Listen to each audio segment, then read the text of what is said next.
Hello students, this video is my third video for the chapter Holding Company Accounts. In my previous video, I have worked out a few small problems involving the calculation of capital profit, revenue profit and minority interest. For a better understanding of this video, kindly watch my previous videos for which I'll give you the link in the description. Today, I am going to work out a simple problem involving the preparation of consolidated balance sheet. Let me proceed further now. I will read the problem first.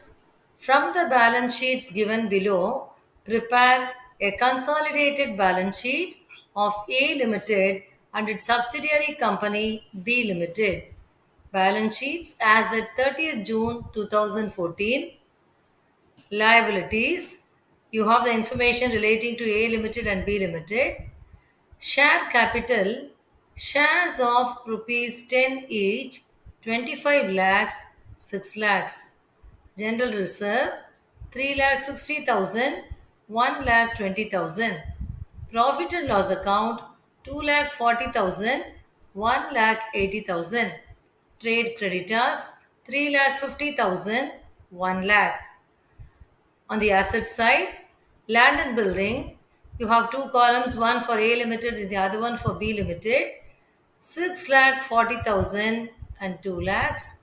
Machinery, 12 lakh 60,000, 3 lakh 40,000.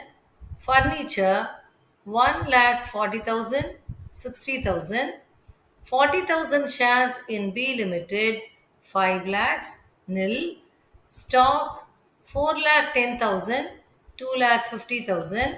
Debtors, 3 lakh 80,000, 1 lakh. Bank balance, 1 lakh 20,000, 50,000.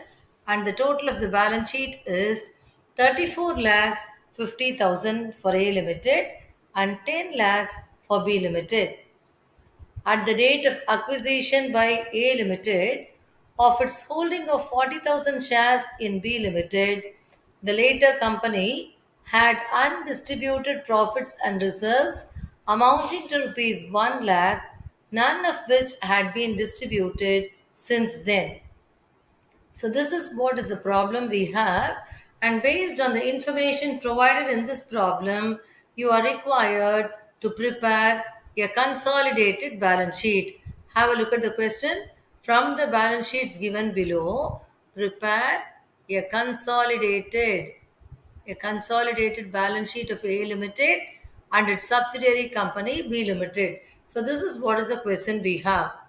So, I have already told you regarding what are the most important items that are to be calculated before preparing the consolidated balance sheet in my previous videos. So, first you have to calculate the holding minority ratio, then you have to calculate capital profit, then you have to calculate revenue profit, then you have to calculate minority interest, then you have to find out whether you have any goodwill or capital reserve. After doing all this only, we can proceed with the calculation of with the preparation of consolidated balance sheet. So let us go step by step. Let us first start calculating the holding minority ratio. So I have given the heading here as calculation of holding minority ratio. Okay, so I have already told you in my first video relating to holding companies about what is this holding minority ratio. It is a ratio of shares held by the holding company and the shares taken by the outsiders, whom we call as the minorities. Okay, now let us see what will be the holding minority ratio here. Actually, as per the problem, when you have a look at the share capital of B Limited, it is given as 6 lakh rupees. It is given as 6 lakhs, and the value of one share is 10 rupees. Okay, so how many shares we will have? We'll be having 60,000 shares. 6 lakhs divided by 10. The number of shares of B Limited will be 60,000 shares. So out of these 60,000 shares, a company A Limited has acquired how many shares? 40,000 shares in B Limited. So the holding minority ratio will be 40,000. 40,000 is to 20,000. So how do you get this 20,000? This 20,000 is nothing but 60,000 minus 40,000. So 60,000 minus 40,000 is equal to 20,000. This is what is the proportion of shares which are taken up by the minorities, that is the outside general public. So 40,000 is to 20,000. The final ratio here will be 4 is to 2. When you bring it down, it will become 2 is to 1. So 2 is to 1 will be the holding minority ratio. So this is what is the very first step involved while preparing the consolidated balance sheet. First we have to calculate the holding minority ratio, because based on this holding minority ratio only we'll be dividing the capital profit, revenue profit and so on. Okay. Now, let us proceed with the next step. The next step is calculation of capital profit. So, what do you mean by capital profit? The profit which is existing on or before the date of acquisition will be called as the capital profit, also known as pre acquisition profit. If you have a look at the problem, in the problem you are given, at the date of acquisition by A Limited of its holding of 40,000 shares in B Limited, the later company had undistributed profits and reserves amounting to rupees 1 lakh. This 1 lakh rupees was existing on the date of acquisition itself. So this 1 lakh will be regarded as the pre-acquisition profit or capital profit. Okay. Undistributed profits and reserves existing on the date of acquisition is given to us as 1 lakh, and this 1 lakh will be regarded as what? This will be regarded as the pre-acquisition profit, also known as capital profit. So capital profit according to this problem is how much? It is 1 lakh. Okay. Now, what are we supposed to do? We have to divide the capital profit into two portions by applying the holding minority ratio. That is, we have to calculate the holding company share in capital profit and the minority share in capital profit. So first let us find out the holding company share in capital profit. So what is the ratio we had? The ratio we found out earlier, holding minority ratio is how much? It is 2 is to 1. In this ratio, we are going to divide now. Okay. So 1 lakh into 2 by 3, that will be the holding company share in capital profit. This will give us rupees 66,667. So how did you get this 66,667? It is 1 lakh into 2 by 3. This will be holding company share in capital profit. Then let us find out the minority share in capital profit. Minority share in capital profit will be 1 lakh into 1 by 3. So how much we will get now? We'll be getting 33,333. So this will be the minority share in capital profit. Okay. So we found out the capital profit, and that we have divided between the holding company and the minorities. Okay. Now let us proceed to the next step. The next step is calculation of revenue profit.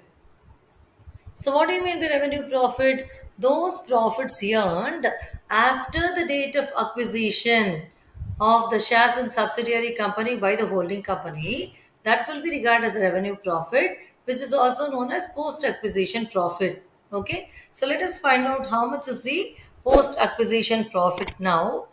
Have a look at the problem. So if you have a look at the problem, you are given the problem general reserve and profit and loss account. Is it not? So general reserve and profit and loss account, you have to have a look at the general reserve and profit and loss account of the subsidiary company, that is B Limited. So how much is the general reserve of B Limited? It is given as 1 lakh 20,000. And how much is the profit and loss account of B Limited? It is given as 1 lakh 80,000. So let us enter this now. General reserve as at 30th June, that is the date of the balance sheet, is 1 lakh 20,000, and profit and loss account As of 30th June 2014, that is the date of the balance sheet, is 1,80,000. So when you add both these amounts together, 1,20,000 and 1,80,000, you will get 3 lakhs. Okay. But out of this 3 lakhs, capital profit was existing on the date of acquisition itself, isn't it? So, on the date of acquisition, how much you had as capital profit? 1 lakh was already existing. Okay, it is the capital profit, pre acquisition profit, which was already existing. So, 3 lakh less the capital profit, which was already existing on the date of acquisition, 1 lakh, you will be having how much? 2 lakhs will be there. This 2 lakh only will be called as what? This will be called as the revenue profit. So, how much is the revenue profit now? The revenue profit is 2 lakhs. Okay. I hope you are able to understand how we arrived at the revenue profit. So, how much is revenue profit? It is 2 lakhs now. Again, we'll have to divide this 2 lakhs into two portions, that is, holding company share in revenue profit and minority share in revenue profit, by applying the holding minority ratio, that is 2 is to 1. Okay. So, holding company share in revenue profit will be 2 lakhs into 2 by 3, which will give us rupees 1,33,333. You can calculate and see. And then the minority share in revenue profit will be 2 lakhs into 1 by 3, which will give us rupees 66,667. Okay. So we have calculated the revenue profit, and that we have divided into two portions. One is for holding company and the other one is for minorities. Okay. Now let us proceed with the next step. The next step is calculation of minority interest. So, how will you calculate minority interest? For the purpose of calculating minority interest, first we have to take the minority share in share capital.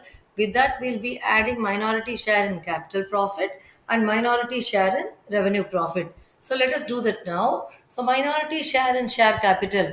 Actually, 60,000 shares were there in the subsidiary company, out of which 40,000 shares were taken up by the holding company, isn't it? So, 60,000 minus 40,000. So what will be the minority share in share capital? 20,000 shares of rupees 10 each, which will give us 20 lakhs. Okay. With this, add minority share in capital profit, which we have calculated already. It is 33,333. Then add minority share in revenue profit, which again we have already calculated, 66,667. Now, let us add all these amounts together. When you add all these amounts together, how much will you get? You will be getting 3 lakhs. That 3 lakhs will be the minority interest. So, how much will be the minority interest? Minority interest will be 3 lakhs. Okay. Now, we have come to the last step, that is calculation of goodwill or capital reserve.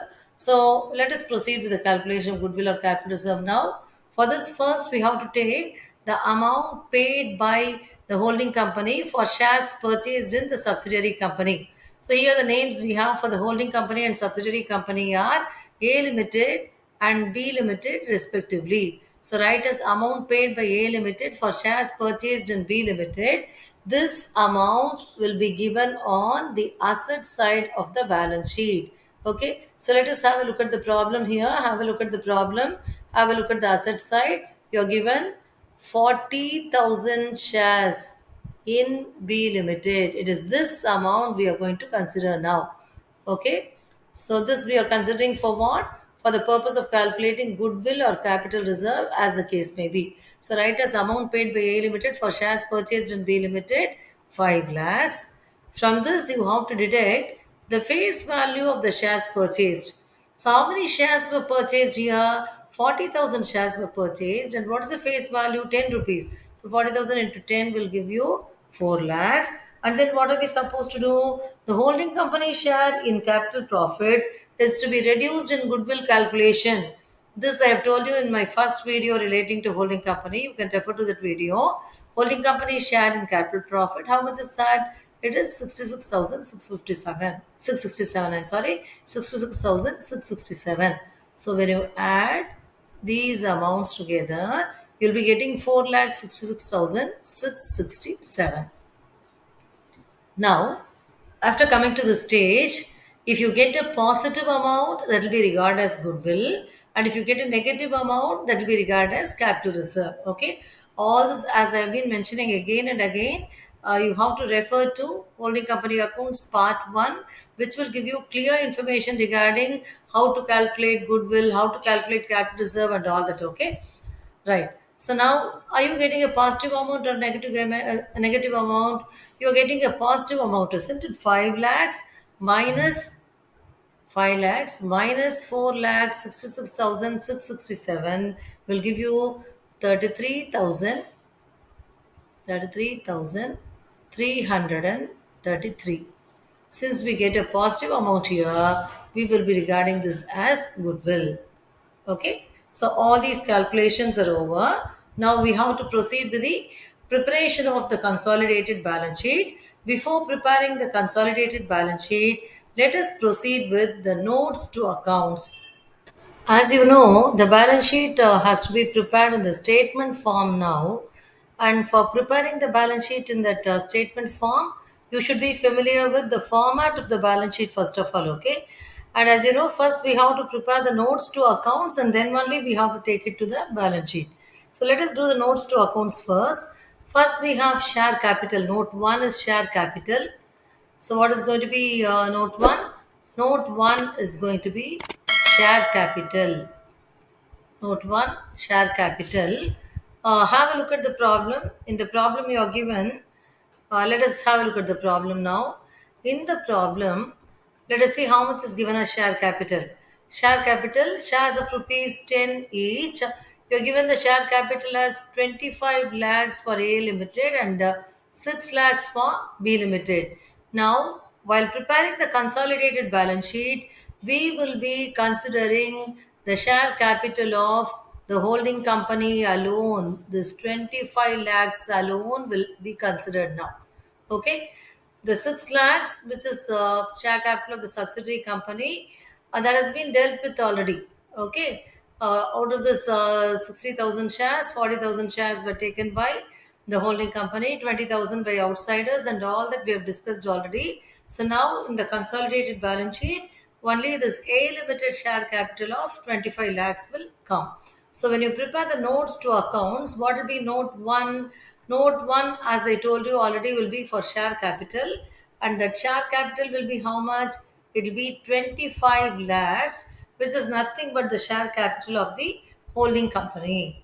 And then the next note that is note 2 is reserves and surplus. So what is the second note? The second note we have is reserves and surplus. So under reserves and surplus, first we'll have general reserve. Again, while talking about reserves and surplus, we will take into account the reserves and surplus of the holding company only. Okay, the subsidiary companies' reserves and surplus we have already dealt with while calculating the capital profit and revenue profit. So with the general reserve 3,60,000, we have to take into account the profit and loss account. Okay. So how much is given as the P&L account? The P&L account of A Limited available as per the problem is 2,40,000. So write as balance as per A Limited's balance sheet. What balance is this? This balance is nothing but the P&L account balance. P&L account balance. So it is actually profit and loss account balance. Okay, P&L account balance as per A Limited's balance sheet is 2,40,000. With this, add A Limited share in revenue profit. How much is A Limited share in revenue profit? This we have calculated already. It is 1,33,333. So now you will be having 3 lakh. When you add these two amounts together, you'll be having 3,73,333. Okay. How much will be the total now? Just check the total.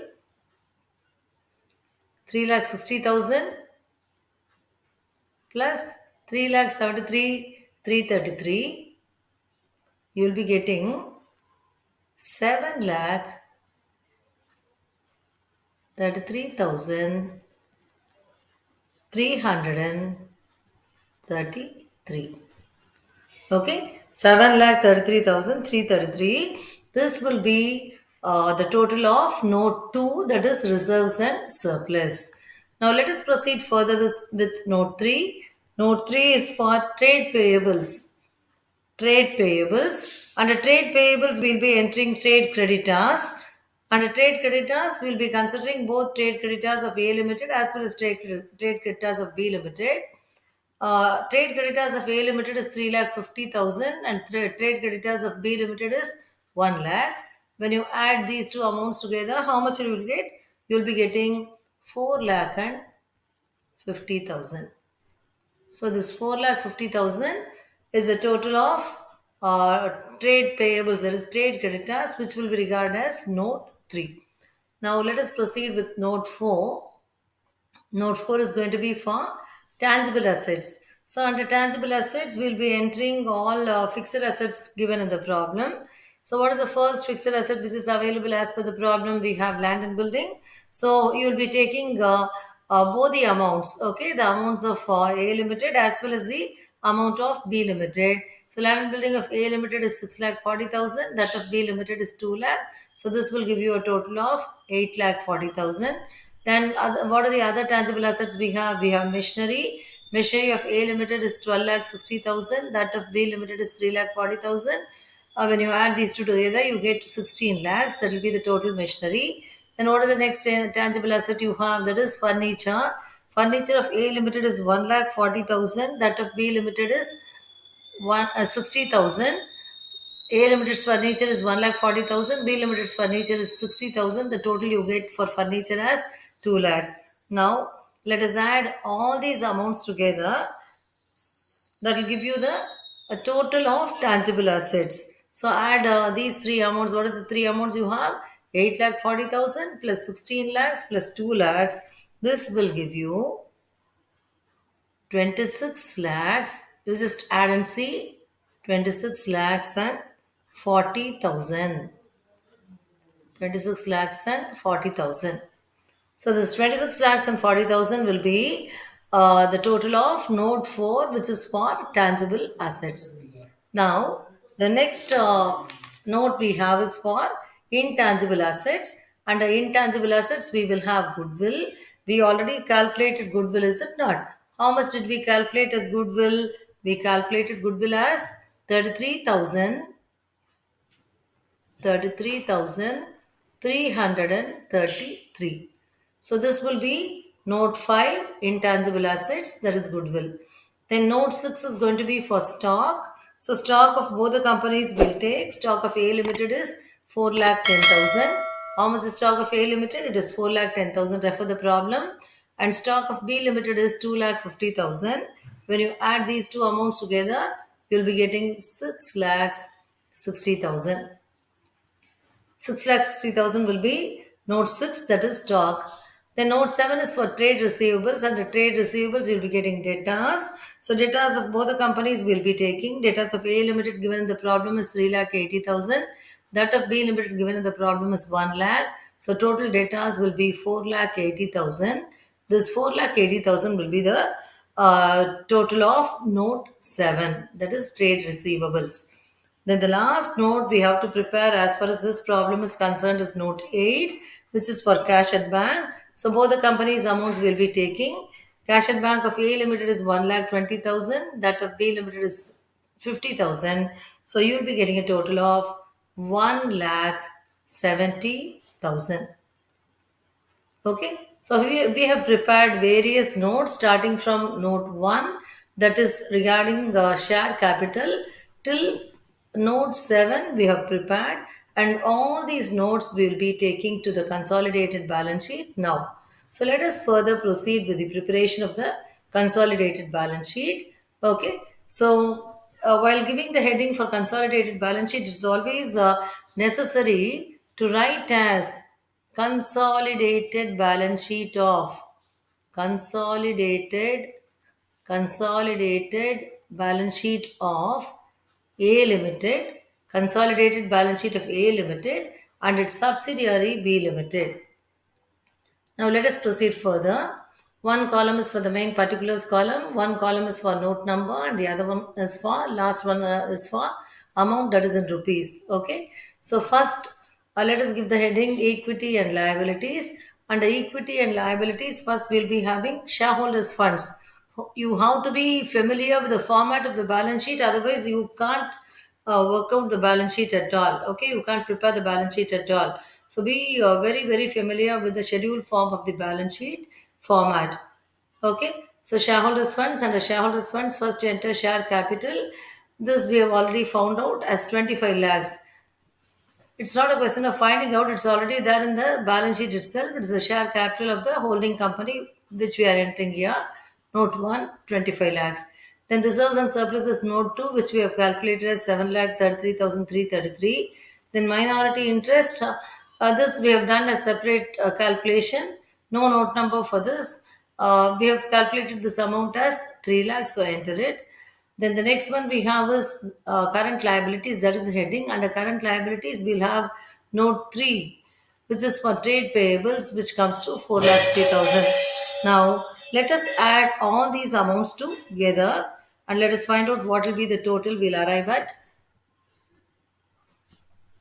Just see, we'll be getting 3, again 3, again 3, then 3, 8, 9, 3. 39 lakhs 83,333. This will be the total of what? 1 plus 2 plus 3. What do you mean by total of 1 plus 2 plus 3? It is a total of shareholders funds plus minority interest plus current liabilities. So what is the total you're getting? You're getting a total of 39 lakhs 83,333. Now the next heading we have is assets. Under assets you will have two categories. One is non-current asset and the other one is current assets. So first let us enter the non-current assets. Under non-current assets, first we'll have tangible assets, note 4. We have calculated this as 26 lakhs 40,000. Then intangible assets, note 5. We have calculated this as 33,333. Then the next heading we have is what? As per the format, the next heading will be current assets. Under current assets, we'll have stock, note 6, 6,60,000, which we have found out already. Trade receivables, note 7, which is 4,80,000.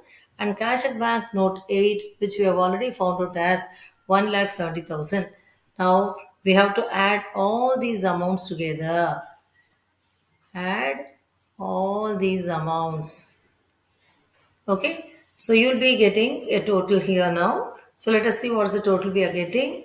It will be 3, 3, 3, 3, 8, 9, 3. 39 lakhs 83,333. This is nothing but the total of 1 plus 2. What is meant by 1 plus 2? Non-current assets plus current assets. Okay. So when you add non-current assets and current assets together, you get a total of 39 lakh 83,333. So this is the same as the total of liabilities. This total and the liabilities total which we found out happen to be the same. So our answer is correct.